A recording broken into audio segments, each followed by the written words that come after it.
নমস্কার। আমরা যারা বর্ধমান ডিস্ট্রিক্টে থাকি তারা বর্ধমান এই নামকরণের পিছনের যে একটি বিরাট বড় ইতিহাস আছে তা আমাদের অনেকেরই অজ্ঞাত। তা চলুন তাহলে জেনে নেওয়া যাক বর্ধমান এই নামকরণটির পিছনের কি ইতিহাস আছে। বর্ধমান নামটির উৎপত্তি প্রসঙ্গে বিভিন্ন রকমের মতামত প্রচলিত আছে। তো তার মধ্যে যে মতামতগুলি বিশেষভাবে সকলের মনে স্থান পেয়েছে সেইগুলি আজকে আলোচনা করা যাক। কোনো কোনো মতে জৈন তীর্থঙ্কর বর্ধমান মহাবীরের নামে এই শহরের নামকরণ করা হয় বর্ধমান।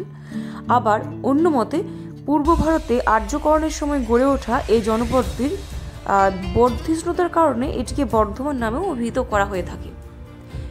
তো বর্ধমান বেড়াতে আসলেই আমরা যে যে জায়গাগুলি না দেখলে একদমই বর্ধমান ঘোরাটা সম্পূর্ণ হয় না, তার মধ্যে উল্লেখযোগ্য হলো Krishnasayar park, Bardhaman science city, Bardhaman Taramandal, botanical garden Ramnabagan, deer park, ইউনিভার্সিটির নিজস্ব গার্ডেন, এছাড়াও বর্ধমান রাজবাড়িতে বিভিন্ন স্থান, 108 মন্দির, কঙ্কালেশ্বরীর মন্দির সব বিভিন্ন উল্লেখযোগ্য স্থান বর্ধমানে আছে, যা আমাদেরকে ভীষণভাবেই আপ্লুত করে এবং আকর্ষণ করে। এছাড়া পায়রাখানা কিন্তু ভীষণভাবে উল্লেখযোগ্য একটি স্থান। তো এই বর্ধমান এই ডিস্ট্রিক্টটি 2017 সাল নাগাদ দুটি আলাদা আলাদা ডিস্ট্রিক্টে বিভাজিত হয়ে যায়, একটি পূর্ব বর্ধমান এবং অন্যটি হচ্ছে পশ্চিম বর্ধমান। আর হ্যাঁ, অতি অবশ্যই বর্ধমান শহর নিয়ে কথা হচ্ছে আর সেখানে কার্জন গেট নিয়ে কোনো কথা হবে না, তা তো হতেই পারে না। তাহলে চলুন আজকে কার্জন গেট সম্পর্কেও আমরা কিছু তথ্য জেনে নিই, বাকিগুলো অন্যদিন আমরা জানবো, কেমন?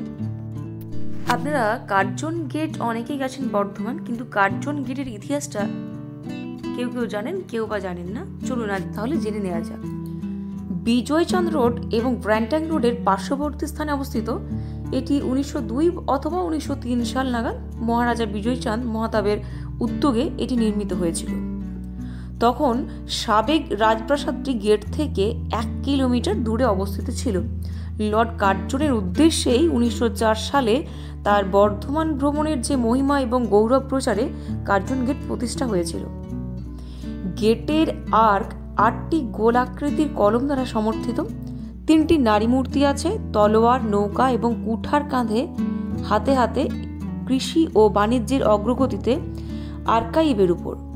দরজার উপরের অংশে 20 এক দৃষ্টান্ত আছে। কাঠামোটি ইতালির রাজধানীর নির্মিত একটি গেটের দ্বারা অনুপ্রাণিত হয়ে নির্মিত হয়েছিল।